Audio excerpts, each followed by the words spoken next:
"Prepare for Oryoki!" shouted the Jikijitsu. The Jikijitsu is the timekeeper, the person who leads the chanting. It wasn't really a shout, but it was louder, or at least it seemed louder, than the introductions to the other sutras that we had chanted so far during my first sesshin, or Buddhist retreat, very Zen this retreat. I went on my first Zen retreat many years ago. I think it would have been 2007 or 2008. I was prepared for 3 days of meditation, to a certain extent. Maybe not prepared for my knees to hurt from 9 hours of meditation, broken into half-hour sittings. But I was rather prepared for the meditation and the silence. I expected to meditate and experience silence. There was no talking for 3 days. I had been meditating for a few years by then, and I'd been attending a Zen for a few years by then.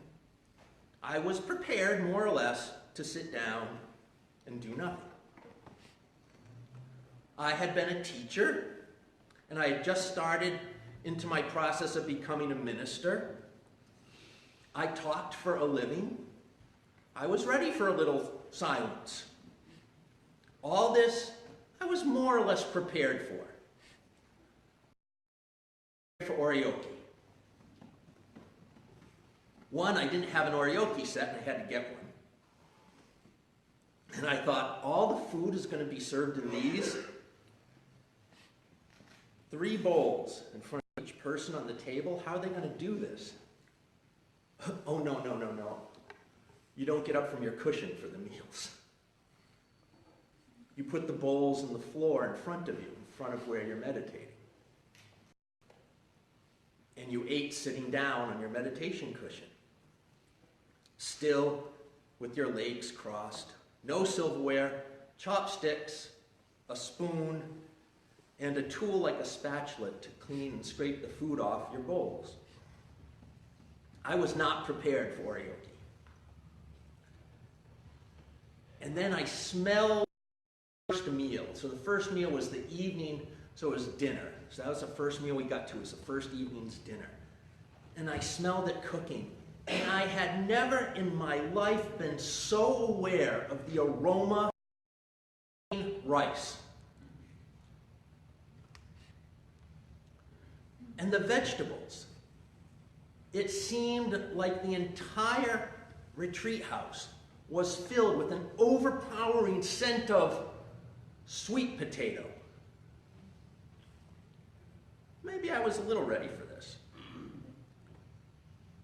And you could smell it. It was everywhere. All of a sudden, it was all that existed was the smells of rice and vegetables and tea. Oryoki, but that didn't mean we were going to eat right away. That meant we had to prepare some more.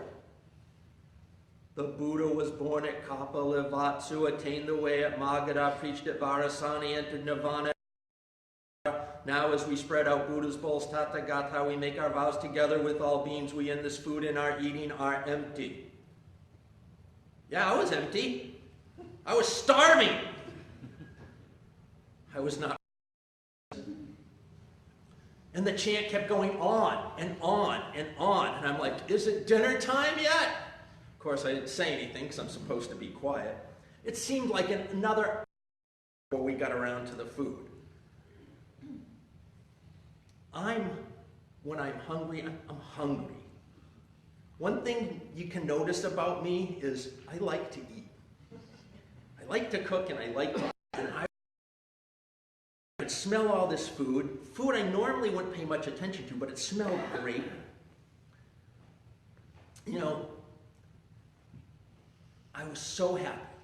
It was nirvana when the 3 people assigned to do so brought the food out from the kitchen. And we weren't sitting at the table, remember. Everybody's sitting around the big room on their cushions. The serving proceeds in this so long, drawn-out fashion, all measured by rituals, which seems like, to a Westerner like me who grabs fistfuls of popcorn, that it was designed specifically just to torture people. When the server approaches you, you hold out your bowl, and the server fills it, and you make a hand gesture signifying enough. And that's what Oryoki means, that which is enough.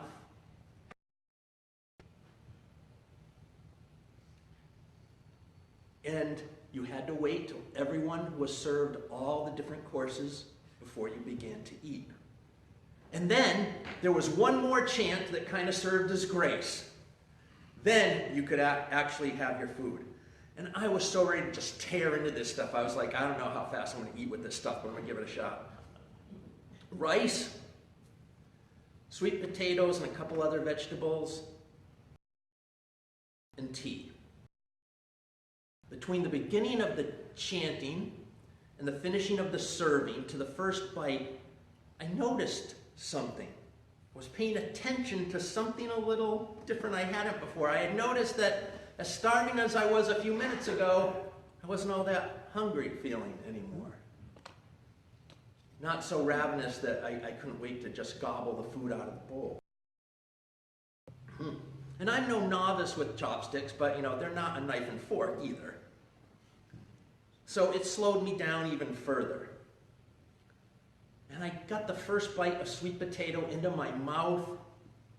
Man, I love sweet potatoes. They always have been and are one of my very favorite foods. I can eat sweet potatoes however you cook them. Love them. And these were plain boiled sweet potatoes in chunks.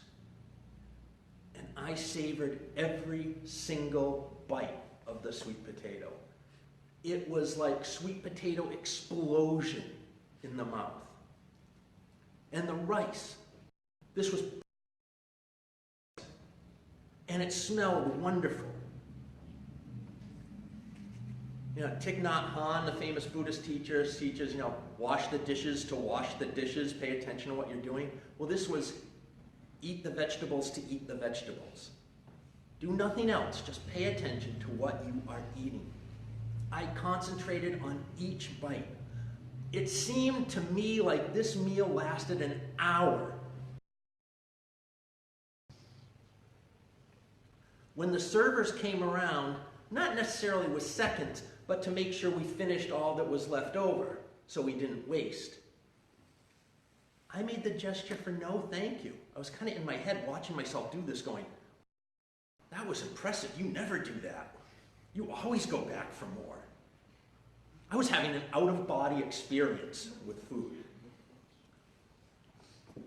Every further meal we had, I savored the food. It was all organic, all vegetarian. Strawberries at breakfast, like candy sweet. Noodles at lunch. Carrots at dinner. The simplest, most plainly prepared food I'd probably ever had. And to this day, some of the best meals I've ever eaten in my entire life. Because that's what it's about. It's about paying attention to your food, to notice that you have enough for which you need to live. There is nothing extravagant about it. The biggest of the bowls is not big, and there's a smaller one, and the smallest one's just for hot tea. And there's no washing the dishes afterwards. Their own dishes. You take some of the tea, you scrub it around with your spatula thing, you eat it all up, and you wipe the bowl with your towel and wrap them back up again, and you're done. You have enough to eat your meal, and you are given enough food for your meal. When a person becomes a monk and takes up the way of the Buddha, they traditionally receive two things, a robe and a bowl. The two things most necessary to sustain our life: shelter, external protection. The robe and bowl are not extravagant. They are austere. A simple garment in a simple vessel, each just enough to serve its purpose. As I was preparing for this today, I started giving some thought to that experience I had eating Oryoki. Realized I'd lost my Oryoki set moving a number of years back, and I haven't replaced it. And even if I had, I think it would probably just be sitting on a shelf somewhere, which is sad because I think and maybe I would do better to eat more meals out of that set.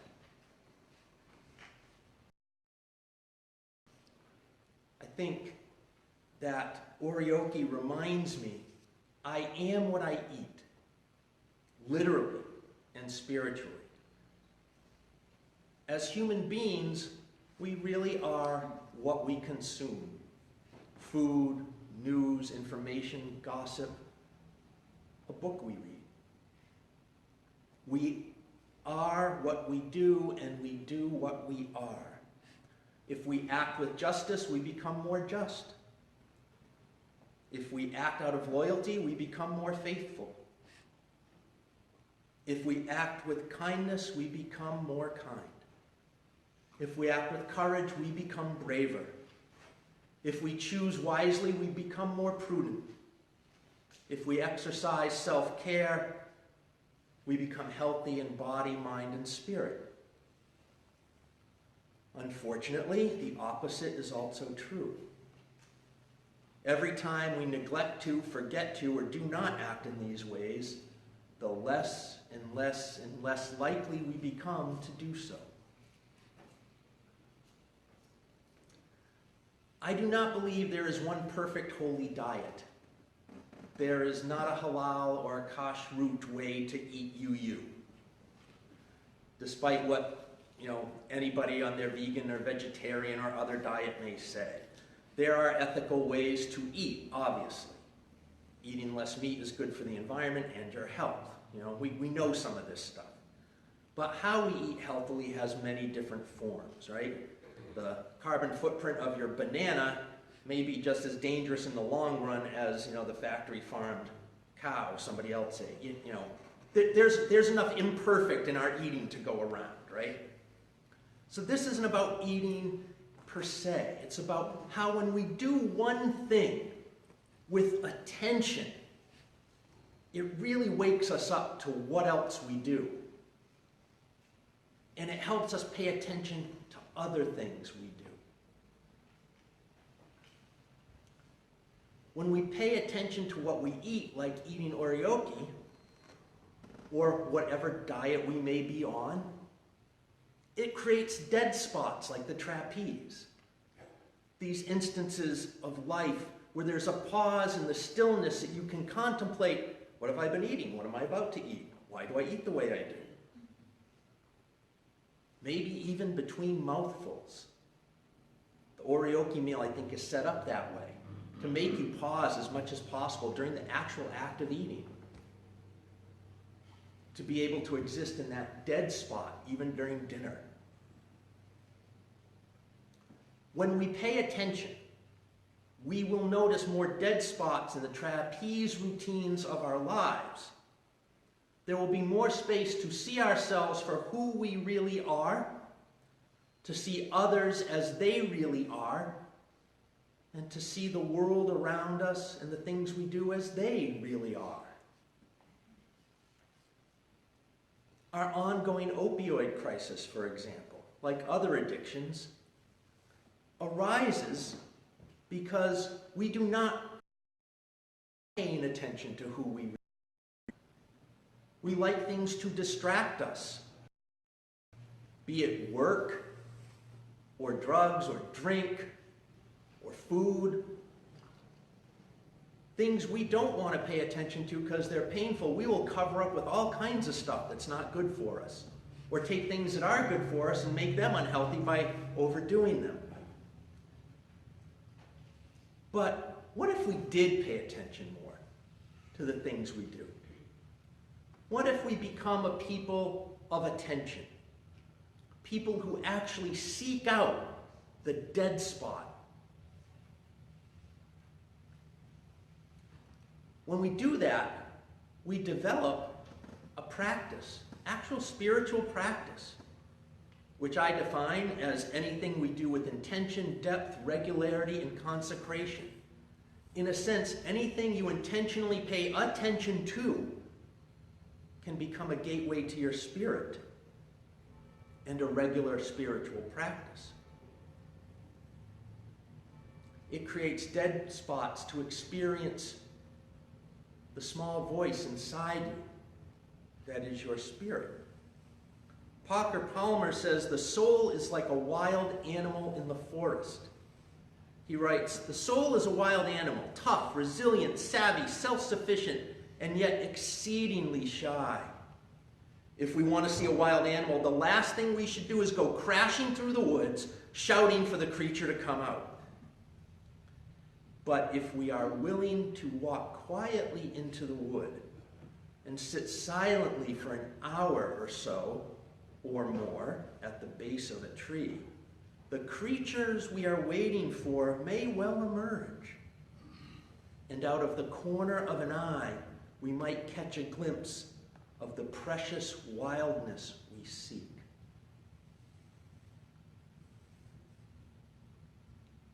We cannot be in touch with our spirit without paying attention to the process. And all too often, we spend our lives crashing through the woods and wonder why those things we're trying to achieve or seek or find aren't even visible. Because I believe I should practice what I preach, I began this month taking up the practice of walking in the woods 3 times a week for at least an hour. The Japanese call this Shinrin-yoku, taking in the forest atmosphere, or, and I love this, forest bathing. That's awesome. And it really is. It is amazing the things you notice. The things I noticed on this walk, my first one this month. The colors, what an amazing fall we've had. I noticed the shapes of the different leaves on the trees and on the ground. And I became reflective and a bit sad because when I was in grade school, I basically had memorized all the leaves and the trees in New England. Because I got into it, we did some unit in school, and I just learned them all. And I could barely pick out a handful. When I got home, I took out my phone and looked up the other ones. The kid in me remembered. But I did notice the beech trees, with their light gray bark and their yellow leaves, tall and thin, making someplace in central Connecticut look like Tolkien's Forest of Lothlorien with the silver tree trunks and the gold leaves. I noticed a simple wooden bridge was a Pooh Sticks stadium. But I didn't have anyone to play Pooh Sticks with, so I practiced by myself. I picked up a few twigs and went to the upstream side of the bridge and dropped them in the water. Walked back over to the downstream side of the bridge to see which twig would emerge first, just like Pooh and Piglet and Rabbit in the House of Pooh corner. You want to start paying attention to the world a little more? Play a game of Pooh Sticks. There's no way it can't make you more attentive. I noticed the sunbeams through the branches and recalled my very first lesson, I think, in really paying attention to the world. My dad was an art professor and painter. In the summer, he taught a summer class at the college in watercolors, and he would take the students to a local pond with hiking trails around it. And my brother and I would go with him, and while he taught, we'd draw and color and paint, or maybe go off running up the trail a little bit, come back and draw and color, paint some more. And one day, as the class is painting the trees and the summer and the sunlight, I'm painting my little thing, and I'm making my, 8-year-old painting of the tree with, its sticky trunk and its, ball of a green for all the leaves and the branches. My dad looks over my paint and says, how come you made the leaves part of the tree all green. And I remember distinctly looking up at my dad saying, God, I used to think you were really smart. And I said, 'cause leaves are green? My dad said, the things he ever, I still remember I was about 8 years old. He said, are they? Really? And he pointed me to the branches with the sunlight coming through. And I saw it. Some of the leaves were a bright, almost neon green. Some were grayed over and shadowy. Some were almost blue. Others were the actual green of the paint on my page. And I thought, all right, maybe my dad isn't so dumb after all. Now I think he was genius. And the world's problems were not gone. But I let them go long enough to take a bath in the trees. And then I was able to return to my worries and the weight of the world, cleansed, refreshed, and a bit more ready to take it all on again. I had bathed in the woods like I ate Oryoki. I was paying attention to all the details once again. I had purposely created a dead spot in my life that let me see the next trick, that gave me a sense of hope and a sense of being reborn, if you will. This year at our church, we are putting effort into paying attention to what we do, how we do it, and maybe most importantly, why we do it. We are paying attention to discern what we are not doing that we might be doing.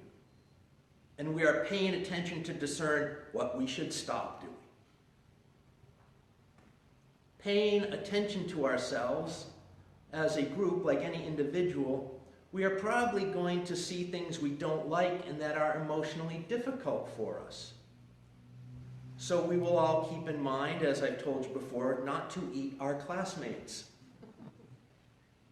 Rather, we will bring our attention to bear on our emotions and our relationships, and we will treat each other with what I think the Buddha would encourage us to do, with compassion.